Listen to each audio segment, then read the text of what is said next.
All right, we start in Washington this hour, where CBS News has now learned President Trump is expected to issue an executive order to shutter the Department of Education. The department was created by Congress in 1979, and it would take an act of Congress to now fully dismantle it. For more on this story, I want to bring in CBS News correspondent Natalie Brand live at the White House for us. Natalie, explain, could this executive order for the DOE lead to a showdown with Congress? Well, absolutely, Chanel, because as you noted, this would require congressional approval to actually close the Department of Education. But from what CBS News has confirmed about this executive order, we believe it would aim to take steps to dissolve the Department of Education, noting to the extent appropriate and permitted by law.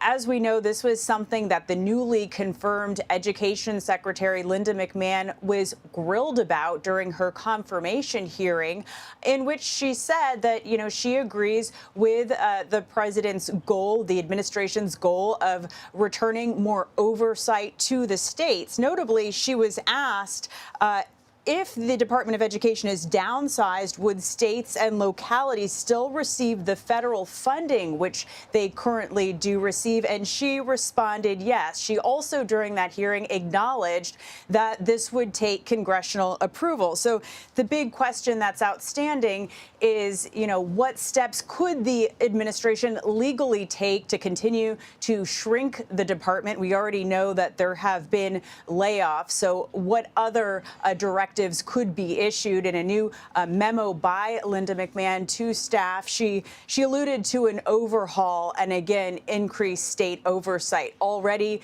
teachers groups and Democratic lawmakers, but notably teachers groups, are pushing back, saying that they will fight this tooth and nail, saying that really the goal of the department is to level the playing field, and they worry that any steps to dismantle it, would really hurt students in particular states where there are less state resources. I want to read you a quote from the president of the American Federation of Teachers Union, Randy Weingarten. She says, trying to abolish it, which, by the way, only Congress can do, sends a message that the president, quote, doesn't care about opportunity for all kids. She goes on to say maybe he cares about it for his own kids or his friends' kids or donors' kids, but not all kids. So that's the message today from teachers unions. But certainly this order, when it is eventually signed, would face a lot of pushback, Chanel. And Natalie, we're also learning tens of thousands of Veterans Affairs jobs stand to be eliminated. Explain why. Yeah, so in an internal memo obtained by CBS News, VA leaders say that they want to return the Veterans Affairs Agency to staffing levels from 2019. This is part of efforts, we know, by the administration, by the Department of Government Efficiency, to try to downsize the federal government, telling agencies to submit plans for downsizing.